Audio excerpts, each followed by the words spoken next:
Halo, jumpa lagi di Ingin Tahu Channel dan selamat datang buat teman-teman yang baru bergabung di channel ini. Jika video ini bermanfaat, silakan klik like dan komen jika ada pertanyaan.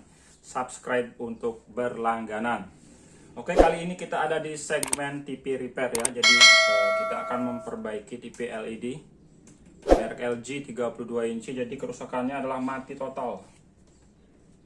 Indikator LED pun tidak menyala sama sekali ya. Benar-benar mati total. Jadi sebelum lanjut ya, jika teman-teman sudah ahli di bidangnya atau video ini tidak bermanfaat, silahkan di skip saja atau diabaikan saja daripada buang-buang waktu Anda. Oke, semoga masih bisa diperbaiki ya. Mari kita bersama-sama belajar.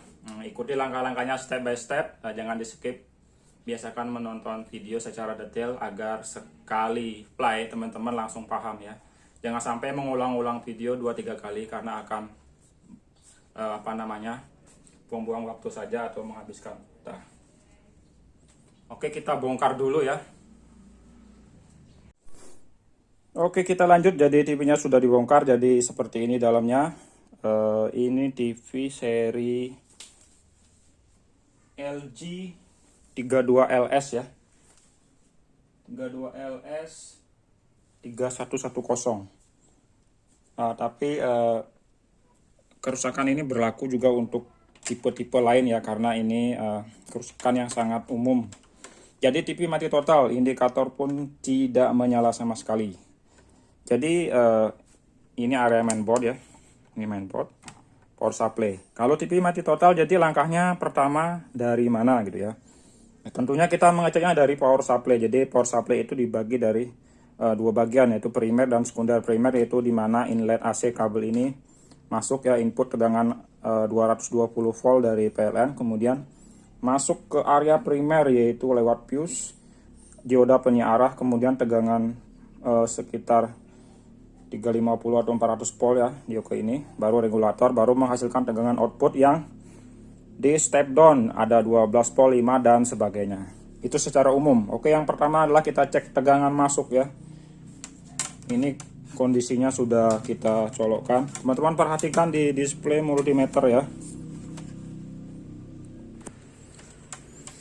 Jadi ini multimeter saya menggunakan mode auto, jadi tidak perlu diselect. Tapi kalau teman-teman menggunakan multimeter lain, gunakan AC volt ya. AC volt, jadi tegangan AC 220-an atau 230 ya. Oke, ini sudah dicolokkan. Kita ukur pertama, yang paling pertama adalah inlet masuk. Jadi di sini ya, posisinya seperti ini. Teman-teman perhatikan saja di multimeter apakah tegangan 220 voltnya hadir. Oke ya, terbaca 232 volt, itu normal. Nah, berarti tegangan tegangan pertama ke primer masuk.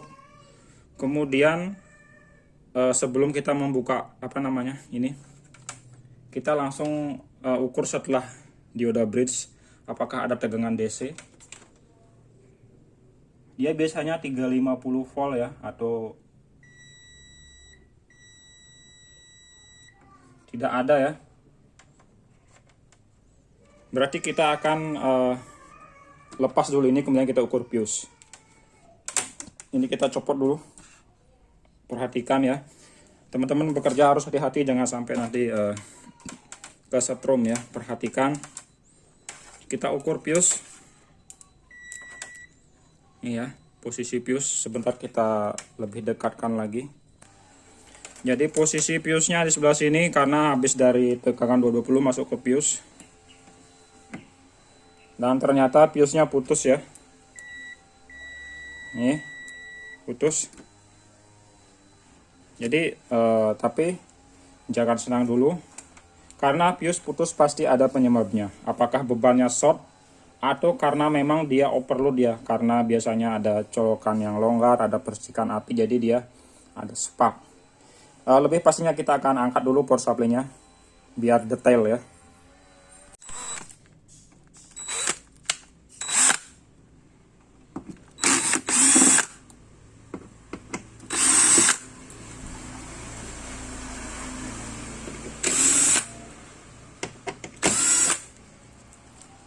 Kita ukur dari bagian bawahnya ya, kita ukur dioda bridge.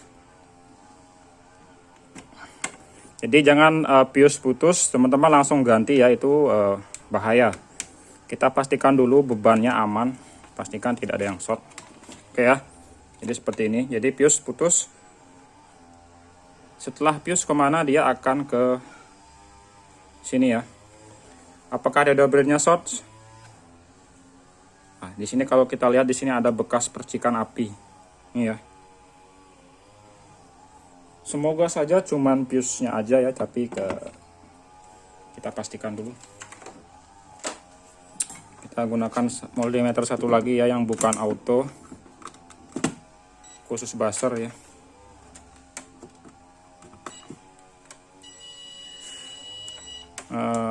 Mana tadi? Ini ya posisi fuse. Dioda bridge-nya di sini ya. Coba kita ukur ya. Bagian AC input aman. Aman.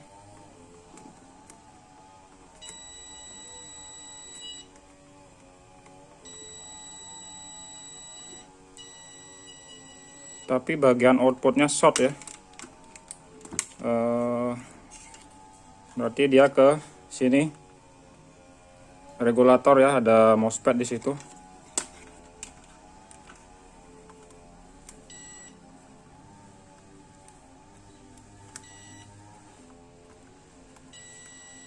Coba kita lepas dulu MOSFET-nya.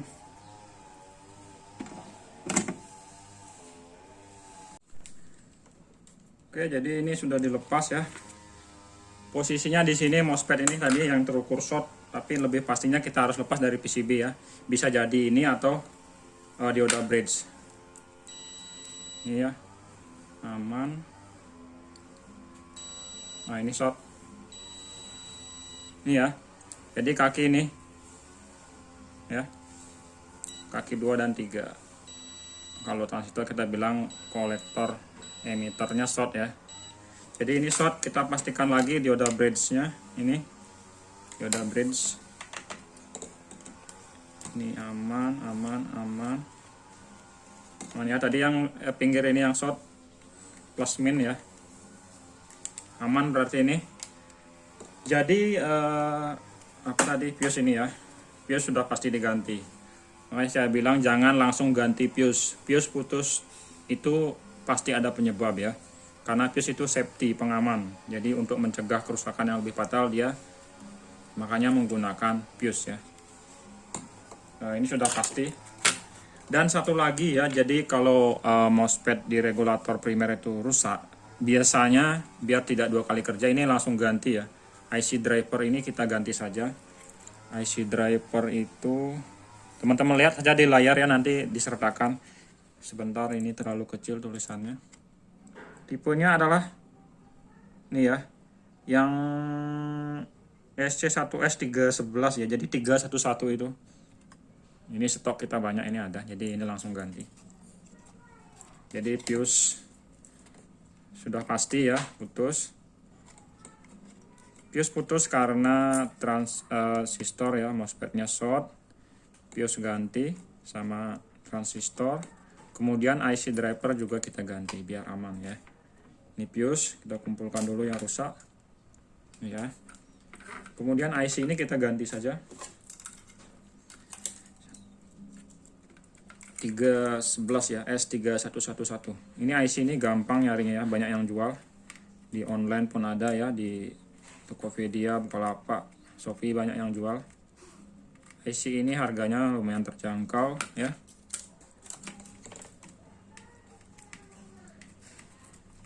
Jadi melepas IC-nya gampang aja seperti ini. Satu solder sudah bisa ya.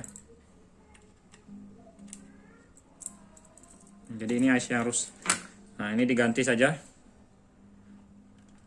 Karena ini drivernya langsung berhubungan ke sini. Karena ini short, biasanya IC-nya kena ya. Tidak saya ukur, langsung saya ganti. Jadi biar aman nanti daripada jebol lagi. Karena kalau kita servis ya, kita memberikan garansi ke konsumen.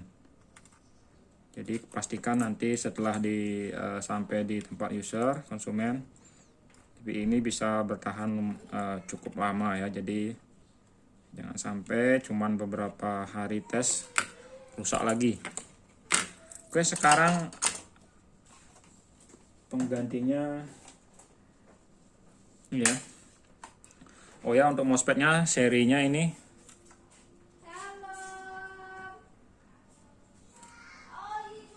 10N65 ya. Teman-teman lihat logo di layar, kita sertakan, kita zoom ya di layar. Untuk fuse-nya ini sebenarnya boleh menggunakan kawat kabel, tapi karena ada copotan saya ganti yang sama aja ya. Jadi fuse-nya ini yang 3,15 ampere ya. Jadi saya ambil dari copotan karena ini susah nyari ya, nggak ada jual. Biasanya pakai wire kabel bisa. Ini penggantinya ya, 10N65. Kemudian sama IC-nya. IC-nya kita ada banyak. Ya. Stok IC-nya ada banyak. Kita pakai baru IC-nya. Kita pasang penggantinya. Jangan lupa tambahkan ini ya pas tap dingin agar penyerapan panasnya maksimal ke heatsink.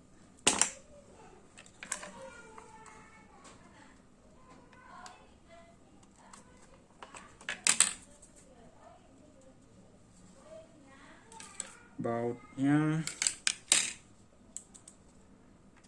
pastikan kencang ya.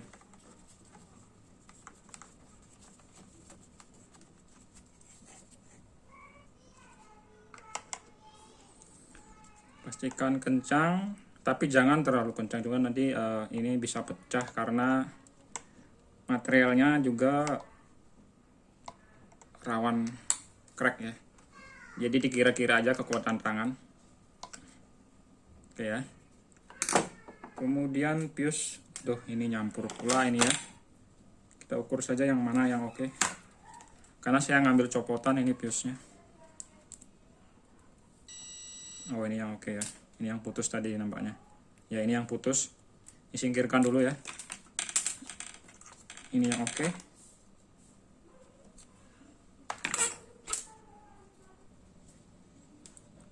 Fuse.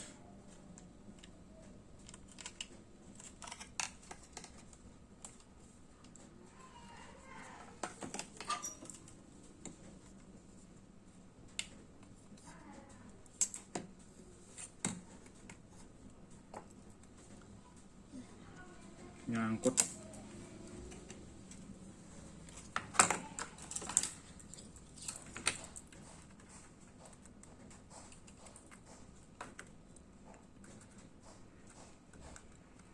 Pastikan tidak ada short ya atau timahnya kena komponen lain. Nanti kita bersihkan thinner ya, bekas-bekas solder ini.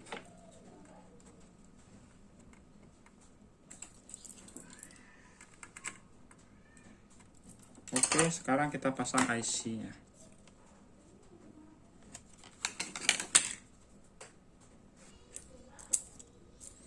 Ya, IC pengganti 3S111. Dia kakinya ada 7 ya, satunya hilang. Terus pastikan titiknya ini benar ya. Jadi titik itu adalah tanda kaki nomor 1 ya. Masangnya gampang aja, pakai apa namanya? Pakai solder biasa. Kita kunci dulu satu kaki ya.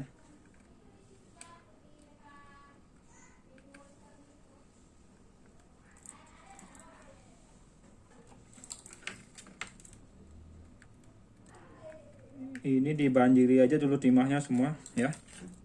Short ini, nah biar mudah. Yang tekan ya. Dah, itu tinggal kita pisahkan shortnya. Jadi masang IC kayak gini gampang ya.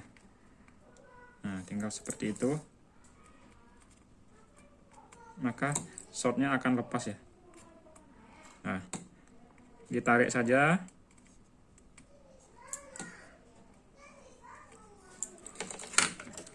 Kalau masih lengket, tambahkan saja lagi timahnya.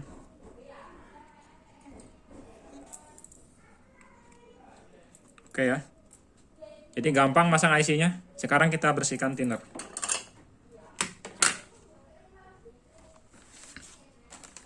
bekas plak solder kita bersihkan. Ini kasih alas koran ya biar tidak tercecer tinernya. Biasakan bekerja rapi ya, agar nanti tidak jadi kerak jamur.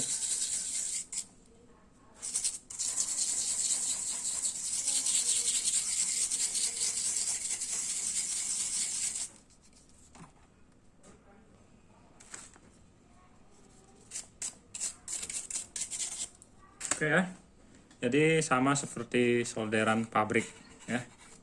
Nah, kita tunggu kering bentar, kena anginnya dia bentar kering, thinner cepat kering, baru kita pasang. Oke, sekarang kita proses tes ya. Jadi setelah pergantian 3 komponen ya, sebentar suara motor lewat agak berisik ya.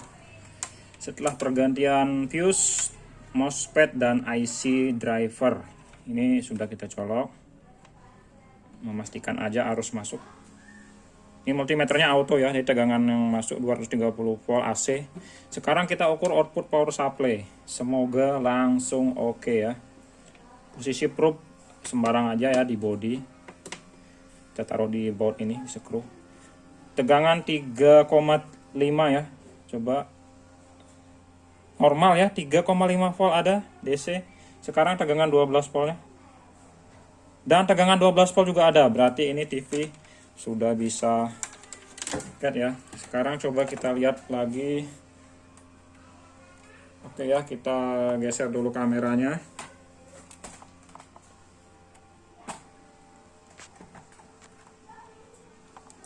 Oke ya. Semoga langsung oke. Kita lihat gambarnya. Dan keluar raster ya teman-teman ya. Sebentar kita nampakkan lebih jelas lagi. Ini ya, kita itu ya, lebih detail lagi. TV-nya sudah on ya. Oke, sudah ada raster. Sorry kepencet ini ya, sensor on off-nya. Oke, berhasil ya. Kita lihat setting. Nah ini keluar ya raster. Jadi tidak perlu kita tes menggunakan channel atau siaran karena daripada kena copyright ya, hak siar. Jadi yang penting kita sudah berhasil memperbaiki TV LED LG ya. Jadi ini yang diganti ada 3 ya, mana tadi IC-nya. Ini ya. Fuse putus, penyebabnya apa? Karena IC drivernya short. IC bukan IC, MOSFET transistor ya. Regulator primer short, dan otomatis kita ganti IC drivernya ya. Oke, jadi demikian tadi ya video perbaikan TV LG 32 inch R32LS. Jadi jika teman-temannya menonton secara detail, step by step, tentunya sekali menonton pasti paham. Biasakan menonton video step by step ya, dengan buang-buang waktu, karena kalau memutar berulang-ulang karena ngabisin waktu ya. Jadi sampai jumpa ya di video selanjutnya, semoga bermanfaat. Mari kita bersama-sama belajar. Jika ada pertanyaan silahkan masuk di kolom komentar ya, atau mau request video perbaikan di seputaran dunia elektronika. Sampai jumpa di video selanjutnya. Salam sukses buat kita semua. Bye bye.